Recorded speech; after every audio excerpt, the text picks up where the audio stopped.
deflection carries it in, and RB Leipzig.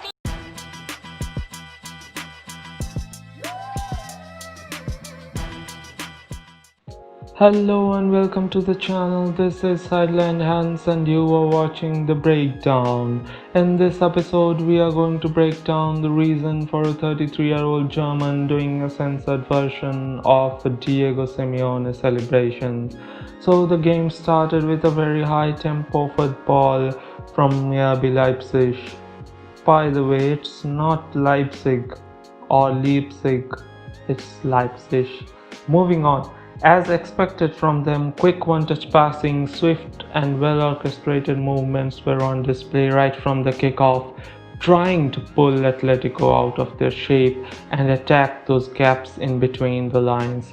With the ball, RB Leipzig moved into a shape of 3-1-5-1, or you can say 3-6-1 with a midfield diamond, along with the two wide players giving width to the team and trying to pull Atletico's defense out wide, with Yusuf Poulsen being the target man up front. The main motive of this formation was clearly to suit the abilities of the players that Nagelsmann had at his disposal. Leipzig don't have brilliant wingers, so he used Angelino and the industrious midfielder Konrad Laimer as the wing-backs, Kevin Campbell as the deep-lying playmaking midfielder, or in footballing fancy terms, the regista.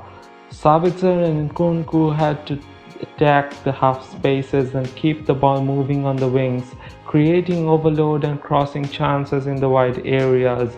Dani Olmo was playing as a number 10 behind the striker Yusuf Poulsen. The brilliance of passing from RB Leipzig was evident in their first goal, when they finished off an 18-pass move involving all the 10 outfield players with all the passes played in the opponent's half. The patience of RB Leipzig to not go straight into Atletico's jungle of legs in the penalty box and move the ball quickly to finally find some space to attack was the key to Nagelsmann's tactics. Each of those 18 passes were crafted to make space for Sabitzer on the right flank, and now he finds Dani Olmo in the box with a small space ahead of him in between the defenders and midfielders of Atletico. The first time cross from Sabitzer is met with a precise second post header to finish off the move. By the way, beautiful movement from the big striker Yusuf Poulsen, blocking Savic and creating space for Dani Olmo. At this point you could hear German shouts coming out from the dugout. I could only catch "Yeah!" German speakers, please let me know what else they were shouting in the dugout. My god. Moving on, their smart and quick passing broke the Atleti defense once again in the dying minutes as Sabitzer played this superb one-touch lofted pass into Angelino's path. Angelino again had the cool to cut back and put it into the path of Tyler Adams. The American midfielder's shot took a deflection and went into the net, but again the whole move was fast, direct and ambitious. That's what you love to see from a Julian Nagelsmann team. Speaking of ambition and fast movement, which Atleti fairly lacked in the attacking third until João Felix's arrival in the second half, it can be said that Diego Simeone's tactics were not dangerous enough for the Leipzig defense. Their main threat came from the left side, as you can see from the graphic. They were attacking the space behind Lucas Klostermann. Carrasco, Lodi and Costa combined to draw defenders and then attack the space. But the pace of Klostermann, Lima and Upamecano helped Leipzig to recover from such situations in time. Apart from that, a few good set pieces floated into the second post were the only things that Atletico threw at Leipzig to defend.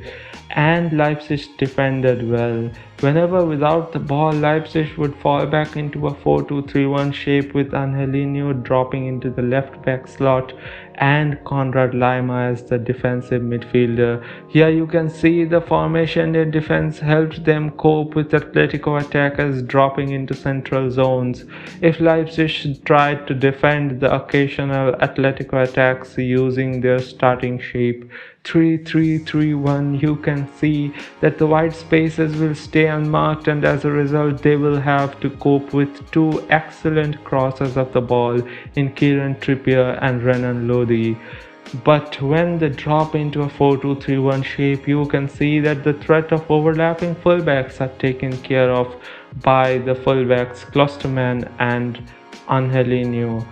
Also, Leipzig were able to outnumber Atleti in the central zone 7-6. This meant that to break such crowded defense, the only way was to bring in a super silky player with the ball in João Felix. He proved his worth by winning a penalty in the second half and converting it. Overall, this was a Julian Nagelsmann masterclass. His tactics and application helped them better Simeone's Atletico, even without their talisman Timo Werner, who opted to go to Chelsea in the summer transfer window.